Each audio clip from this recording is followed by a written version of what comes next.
Գյումրիի քաղաքապետ Վարդան Ղուկասյանի մասով ապօրինի գույքի բռնագանձման հայց է ներկայացվել դեռևս 2024 թվականի օգոստոսին, ավելի վաղ նաև քրեական վարույթով դատարան ուղարկված մեկ այլ գործ կա, հայտնել է գլխավոր դատախազ Աննա Վարդապետյանը։ Նա հստակեցրել է երկու տարբեր վարույթներ են։ Ապրիլի 1-ին էլ հայտնի դարձավ, որ Գյումրու ՏԻՄ ընտրություններին մասնակցած կոմունիստական կուսակցության քաղաքապետի թեկնածու Վարդան Ղուկասյանին վերագրվող ձայնագրության առնչությամբ քրեական վարույթ է նախաձեռնվել։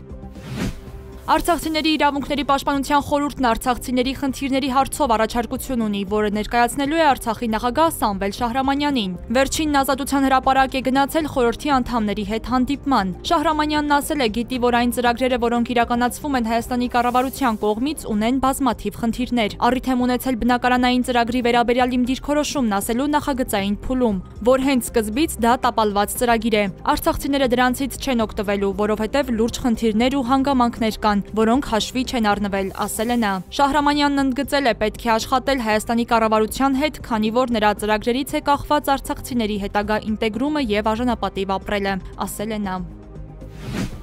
Եվրամիության արտաքին քաղաքականության եւ անվտանգության հարցերով բարձր ներկայացուցիչ Կայա Կալասը Բաքվում է։ Նա հանդիպել է Ադրբեջանի նախագահ Իլհամ Ալիևի հետ։ Հանդիպումից առայժմ մանրամասներ չեն հաղորդվում, նախատեսվում է նաեւ նրա հանդիպումը արտգործնախարար Ջեյհուն Բայրամովի հետ։ Նշենք, որ եվրոպական շրջանակներից բազմաթիվ քննադատություններ են հնչել Եվրամիության դիվանագետի ավտորիտար ռեժիմով երկիր այցելելու կապակցությամբ։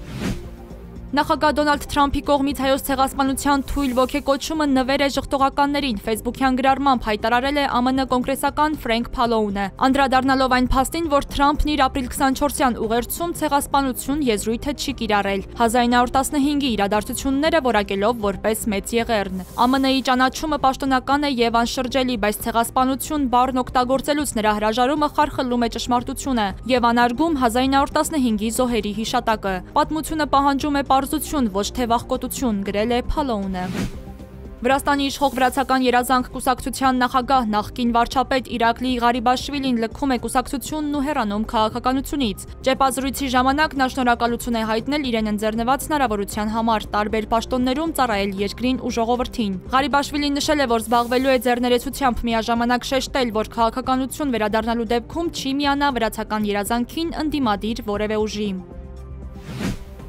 Ռուսական ուժերն ապրիլի լույս 25-ի գիշերը հարվածել են ուկրաինական Պավլոգրադին եւ Դնեպրոպետրովսկի մարզի մի քանի այլ բնակավայրերի։ Տեղի իշխանությունները հաղորդում են 3 զոհի մասին, այդ թվում 1 երեխա, 8 վիրավոր կա։ Ռուսական Իվանովոյի շրջանի իշխանություններն իրենց հերթին հաղորդել են Շույա քաղաքի վրա անօդաչու թռչող սարքերի հարձակման մասին։ Այստեղ է գտնվում 112-րդ հրթիռային բրիգադը, որին Ուկրաինայի պաշտպանության նախարարության գլխավոր հետախուզական վարչության ղեկավար Կիրիլ Բուդանովը մեղադրել է ապրիլի 13-ին Սումիի վրա հարձակման համար։ Ռոսավիացիան հայտարարել է Նիժնի Նովգորոդի օդանավականի ժամանակավոր փակման մասին։ Գազայի հատվածում մեկ օրում 65 պաղեստինցի է զոհվել իսրայելական շարունակական ռմբակոծությունների հետևանքով։ Խան Յունիսի մոտակայքում իսրայելական անօդաչու թռչող սարքի վրանին հարվածելու հետևանքով զոհվել են ընտանիքի 5 անդամներ։ Իսրայելական կողմը հայտարարել է, որ բանակը շարունակում է օպերատիվ ճնշումը եւ հնարավորինս սեղմում է օղակը Համասի շուրջ։ Նշվում է նաեւ, որ եթե հրեա պատանդներին վերադարձնելու հարցում առաջընթաց չգրանցվի, ապա ռազմական գործողությունների շրջանակը կընդլայնվի։